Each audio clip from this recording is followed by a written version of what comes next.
Greetings from Sir Choturam, Government College for Women, Sapla. Welcome students. I am Dr. Anil Kumar. Today we are going to discuss about vector space and subspaces. A vector space is a non-empty set which is defined over some field F, and there are two operations defined on the elements of this set V. U and V are the element of set V, then U plus V is also in set V. If K is an element of the field F and U is an element of set V, then K into U is also an element of V. Therefore, we can say that any set which is non-empty and along with these two operations, first one is known as additive operation, second one is known as scalar multiplication, and satisfying certain axioms is known as vector space over the field F. Now, what are these axioms? The first two axioms, first one is the closure property in respect to additive operation, and the second one is scalar multiplicative property. Third property says that V is abelian with respect to the additive operation. Fourth property says that V is satisfying the associative property with respect to the additive operation. And in with respect to the additive operation, there will be an identity element as well as there will be an additive inverse for each vectors in the set V. Further, seventh property says that if we take two scalars K and L and there is a vector U lying in the set V, then K times L into U can be written as K into L times U.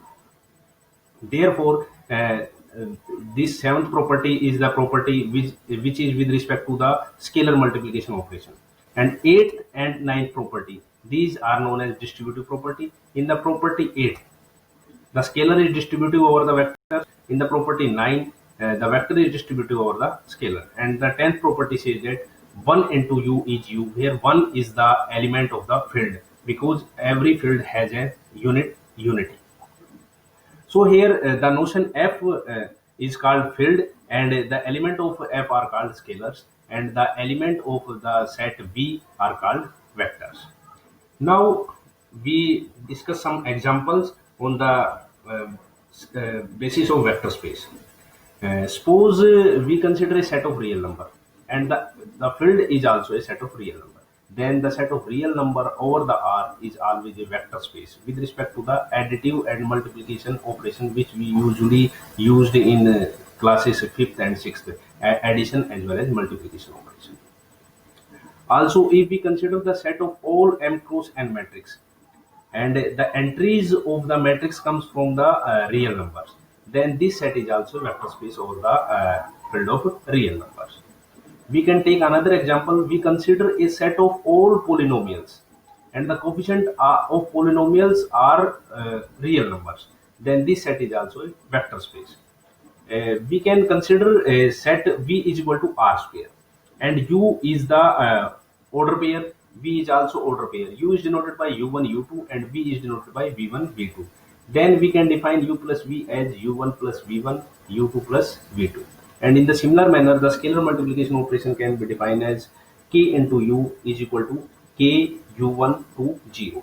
So we have to show that this set R square is vector space or not with respect to this additive operation and with respect to this scalar multiplicative operation. That means we have to verify all the properties of the additive operation as well as the properties of scalar multiplication. Then we can say that the given set is a vector space or not. Now there are some properties which are satisfying by the vector space. If we consider three vectors U, V and W, which is lying in the vector space V, then this property always hold. U plus W is equal to V plus W implies U equal to V. That means W is cancelled here. So we can say that the vector space has a cancellation property. So we can say that whenever we take U plus W is equal to V plus W, it implies U equal to V. Why? Because V is a vector space. That means it is a group with respect to the additive operation. And you know, in group theory, group always hold the cancellation law, right cancellation law or left cancellation law. Also, the zero vector and the additive vectors are unique. You know, V is a vector space with respect to the operation, positive operation into scalar multiplication operation. So if we consider V is a group with respect to the positive operation, yeah, you can say additive operation. That means zero vector and additive inverse will be unique, because in a group, identity as well as inverse always unique. These are also some property which are satisfying by the vector space. Now we consider subspace. Subspace is a subset of a vector space, and it also satisfying the properties of vector space. That means we can say that a subset W of a vector space V is called subspace if W is itself a vector space under the addition and scalar multiplication defined on V. Now we mention here a important theorem for to check whether a given set is a subspace or not. So this theorem says that if we take V is a vector space and W is a subset of V, then W is a subspace of V if and only if alpha times U plus beta times V belongs to W, where U and V are vectors in W and alpha and beta are scalars. That means we can say that a subset W of a vector space V is a subspace if and only if linear combination of any two vectors of W also lies in W.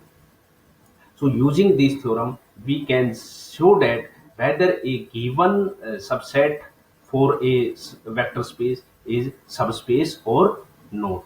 So we consider an example of subspace. Suppose R is a vector space over the field R, then we can consider a subset Q over the field R. Then this Q is a subspace of vector space R. So this is the overall view about the vector space and the subspace. Thank you.